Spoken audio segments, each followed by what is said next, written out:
말씀은 창세기 11장 10절에서 30절까지의 말씀입니다. 구약성경 14쪽에 있습니다.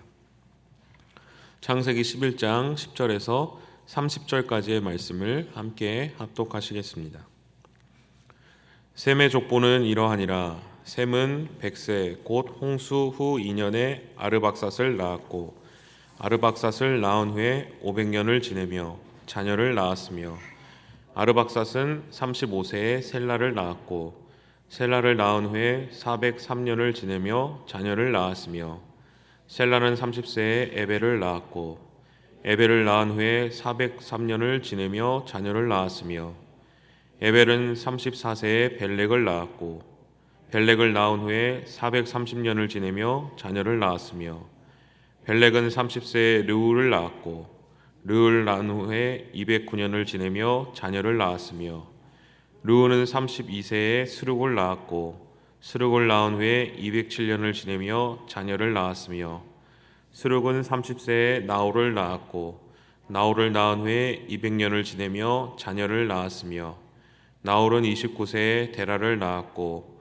데라를 낳은 후에 119년을 지내며 자녀를 낳았으며 데라는 70세에 아브라함과 나홀과 하란을 낳았더라. 데라의 족보는 이러하니라. 데라는 아브라함과 나홀과 하란을 낳고 하란은 롯을 낳았으며 하란은 그 아비 데라보다 먼저 고향 갈대아인의 우르에서 죽었더라. 아브라함과 나홀이 장가들었으니 아브라함의 아내의 이름은 사레며 나홀의 아내의 이름은 밀가니 하란의 딸이요 하란은 밀가의 아버지이며 또 이스가의 아버지더라. 사레는 임신하지 못함으로 자식이 없었더라. 아멘. 호랑이는 죽어서 가죽을 남기고 사람은 죽어서 이름을 남긴다라는 속담이 있죠. 아마 잘 아실 것입니다. 죽음 앞에서 어떤 것을 무엇을 남기느냐에 따라서 호랑이가 되고 또 사람이 될 수 있는 것이죠. 그런데 사람이 그 이름을 어떻게 이제 남길 수 있습니까? 대개 이제 이 세상에서 어떤 행적을 쌓을 때, 내가 엄청나게 부유해질 때, 혹은 아주 지혜롭게 될 때, 무슨 기록을 세울 때, 또 뭔가를 크게 성취할 때, 이제 우리는 이름을 남길 수 있죠. 그래서 이제 사람들은 되게 열심히 노력하고 힘을 다하고 최선을 다해서 살아가게 되는 것이죠. 그런데 성경에서는 누가 이름을 남긴다라고 말하고 있습니까? 성경에도 수많은 사람들이 이름을 많이 남기긴 합니다. 그리고 어떤 누군가의 이름은 사라지기도 하죠. 대표적인 예를 하나 들면 룻과 오르바입니다. 둘 다 이방 여인입니다. 그런데 룻의 이름은 다윗의 조상에까지 이르게 되고 또 룻의 이름은 신약 성경에 예수님의 족보에까지 기록되게 되는 것이죠. 그런데 반면에 오르바는 어떻습니까? 그 이름이 사라지게 되는 것입니다.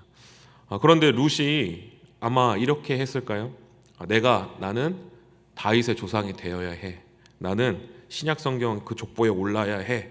그래서 내가 열심히 살아야 해. 이렇게 열심히 살았기 때문에 룻의 이름이 그 족보에 올라갔습니까? 아닙니다. 그냥 룻은 하나님만 바라보고 믿고 그냥 걸어간 것입니다. 그런데 때로는 하나님을 믿고 걸어갔을 때 그 길이 형통하지 못하고 뭔가 점점 더 내려가는 것 같고 더 안 좋게 가는 길처럼 보일 때도 있었습니다. 그러나 그 가운데서도 끝까지 하나님을 믿고 걸었더니 이방 여인이었던 그 룻의 이름을 하나님이 가장 높게 올려주셨던 것입니다. 오늘 셈의 족보를 묵상하면서 바로 성도의 삶이 이와 비슷하지 않을까 묵상이 되었습니다. 우리가 이 땅에서 살아갈 때, 예수님을 믿고 살아갈 때 때로는 우리의 모습이 점점 더 약해지고 보잘것없고 우리의 힘이 빠져가고 또 우리가 예수님을 믿는다고 하지만 내 모습이 예수님을 믿고 더욱더 가까이 가면 갈수록 죄인으로 내 모습이 더욱더 드러나고 또 병들어가고 또 죽음 앞에 가는 이 모습을 볼 때 우리가 낮아지고 또 연약해질수록 누가 우리를 높여주십니까? 하나님께서 우리를 저 높은 곳을 향하여 우리의 이름을 올려주시는 것이 바로 성도의 삶이 아닐까 묵상이 되었습니다. 성도는 어떤 존재입니까? 우리는 끊임없이 연약해져 가고 우리의 삶이 내려가고 있지만 하나님을 믿고 끝까지 바라볼 때 그 하나님께서 우리의 이름을 저 천국으로 올려주는 것이 바로 성도인 것입니다. 셈의 족보는 앞에 나오는 여러 족보와는 다른 몇 가지 특징이 있는 것입니다. 바로 이렇게 사람은 한계가 있는 존재고 내가 나의 스스로 나를 높이는 것이 아니라 우리는 연약한 존재이다. 하나님 없이는 하나님이 우리를 높여주지 않고서는 살아갈 수 없는 약한 존재임을 말하고 있는 것이죠. 우리 11절과 12절의 말씀을 같이 한번 함께 봉독하시겠습니다. 아르박삿을 낳은 후에 500년을 지내며 자녀를 낳았으며 호세에 셀라를 낳았고. 아멘. 셈으로부터 아브라함에 이르기까지 좀 10대의 족보를 오늘 말씀에 이제 기록해 두었습니다. 그런데 이 족보, 창세기에 여러 가지 많은 족보들이 나오는데 오늘 읽은 이 셈의 족보에는 좀 몇 가지 특이한 점이 있습니다. 첫 번째 특이한 점은 이 대를 잇는 사람의 연수를 적어놨다라는 것입니다. 몇 살까지 살았는가. 그런데 그 수명이 어떻습니까?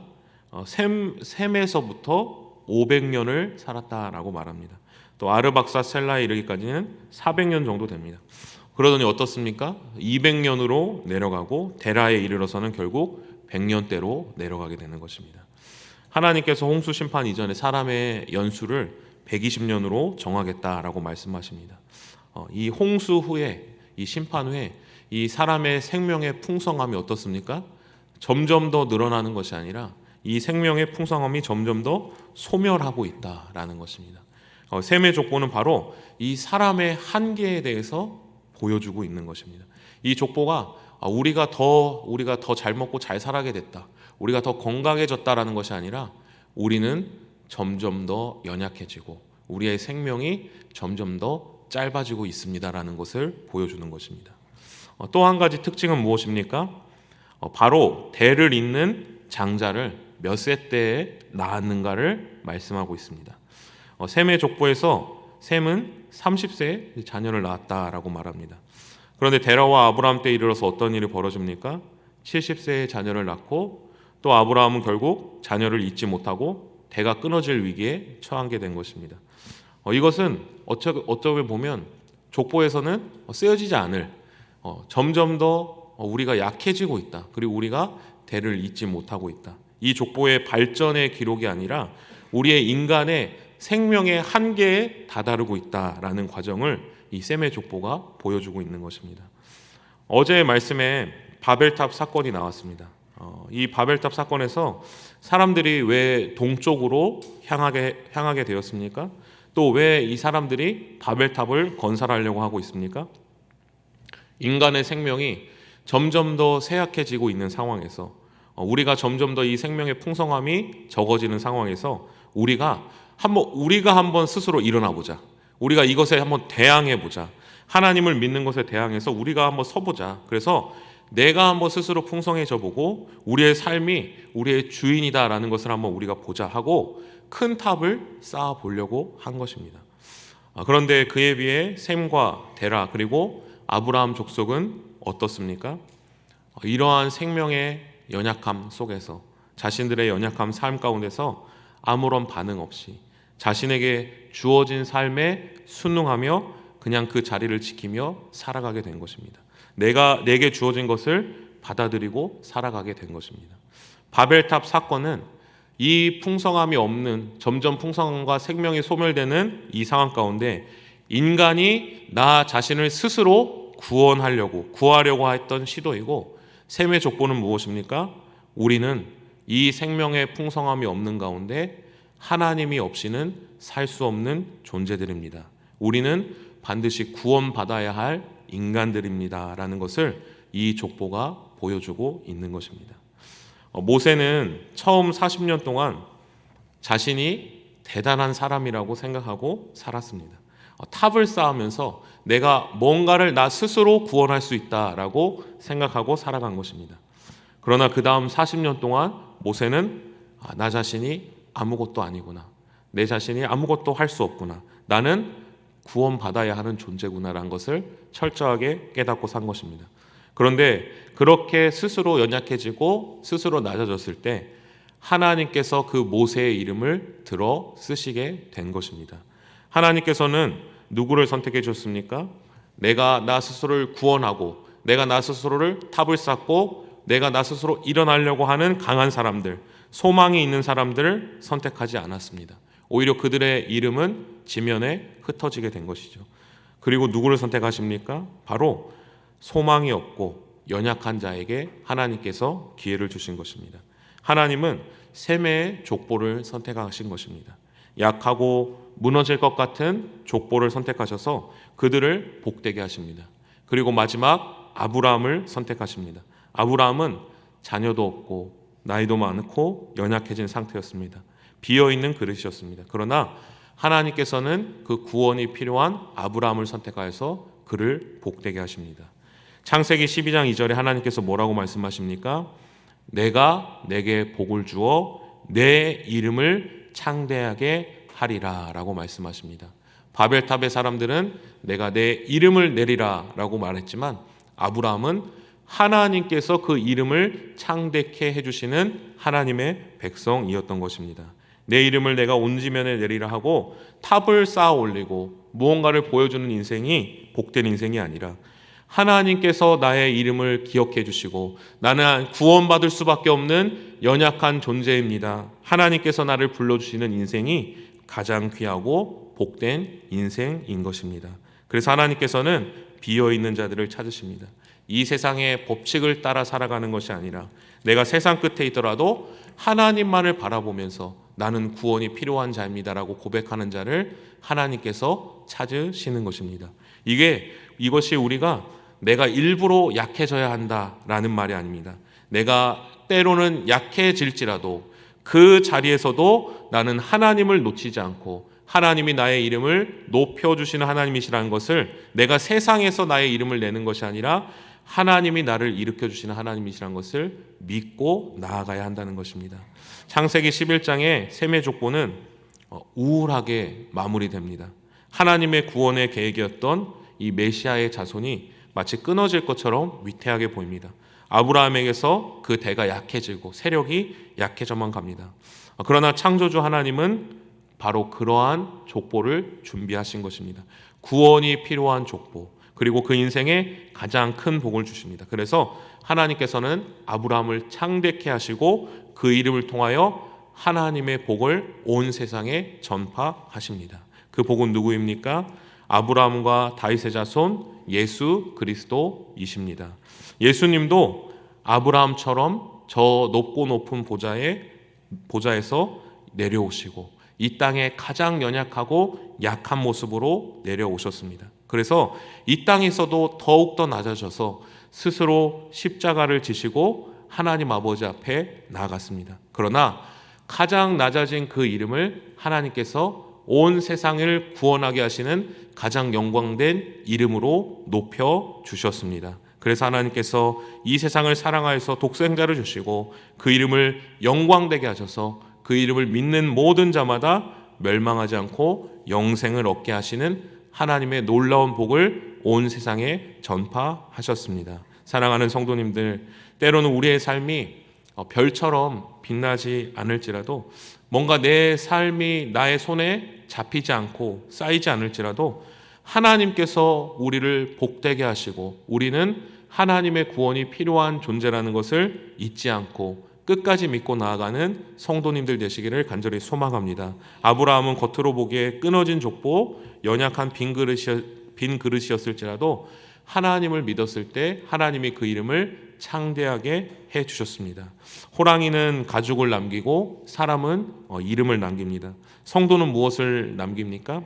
우리는 아무것도 남길 것이 없습니다. 하나님이 우리의 이름을 불러주시며 하나님이 우리를 붙들어 주시는 것입니다. 우리의 이름을 불러주시는 하나님이 우리의 유산이 되실 줄로 믿습니다. 그 하나님께서 우리를 기억해 주실 때 저 천국에서도 우리의 이름을 불러주시는 하나님이 되실 줄로 믿습니다. 기도하시겠습니다. 살아계신 하나님 아버지, 은혜를 감사드립니다. 우리는 살아갈수록 연약해지고 죄 앞에 무기력한 모습을 봅니다. 세상은 이러한 연약함 속에서 나를 세우기 위해서, 나의 이름을 내기 위해서 노력합니다. 그러나 우리는 하나님 아버지만을 바라봅니다. 우리는 연약하지만 하나님께서 우리의 이름을 기억해 주시고 저 생명책에 적어 주시며 우리를 구원해 주시는 하나님 아버지이심을 믿습니다. 어떤 상황에도 흔들리지 않고 주님만을 바라보는 주님의 백성 되게 하여 주옵소서. 예수님의 이름으로 기도합니다. 아멘. 다 함께 주님께서 가르쳐준 기도하겠습니다. 하늘에 계신 우리 아버지, 아버지의 이름을 거룩하게 하시며 아버지의 나라가 오게 하시며 아버지의 뜻이 하늘에서와 같이 땅에서도 이루어지게 하소서. 오늘 우리에게 일용할 양식을 주시고 우리가 우리에게 잘못한 사람을 용서하여 준 것 같이 우리 죄를 용서하여 주시고 우리를 시험에 빠지지 않게 하시고 악에서 구하소서. 나라와 권능과 영광이 영원히 아버지의 것입니다. 아멘. 우리 이 시간 계속해서 기도하실 때 오늘 주신 말씀 붙들고 먼저 기도합니다. 이 세상에서 나를 쌓아 올리는 하루가 아닌 하나님의 백성답게 하나님이 나를 구원해 주시는 유일한 하나님이심을 믿고 그 하나님만을 붙잡고 살아가는 하루 되게 하여 주옵소서. 오늘도 성령으로 충만하게 하셔서 마땅히 기도할 바를 알게 하시고 모든 것을 합력하여 선을 이루시는 하나님을 경험하게 하여 주옵소서. 선교 사역을 감당하시는 선교사님들의 영육을 강건하게 하시고 선교사님들의 가정에도 하나님의 평안과 기쁨이 넘쳐나게 하여 주옵소서. 선교사에게 필요한 모든 필요를 채워주시고 하나님께서 기뻐하시는 선교사역 될 수 있도록 붙잡아 주옵소서. 선교사님들의 선교사역을 통해 선교지가 복음화되게 하시고 그 땅에 교회가 세워지게 하시고 예배제가 세워지는 선교지가 될 수 있도록 인도하여 주옵소서. 또 오늘부터 청년부 수련회가 진행됩니다. 하나님의 은혜와 사랑이 충만한 수련회 될 수 있게 해달라고, 또 수련회를 인도하고 진행하는 임민선 목사님과 청년부 임력원 성령으로 충만하게 하시고 기쁨의 시간이 될 수 있게 해달라고 이 시간 주님의 도우심을 간구하며 함께 합심하여 기도하시겠습니다. 하나님 아버지, 은혜를 감사드립니다. 우리는 우리의 마음과 심령의 죄로 말미암아 하나님의 심판으로 우리의 생명은 연수는 짧아지고 연약하여지고 우리의 배가 끊어지고 하나님 아버지 앞에 나아갈 수 없는 한계를 가지고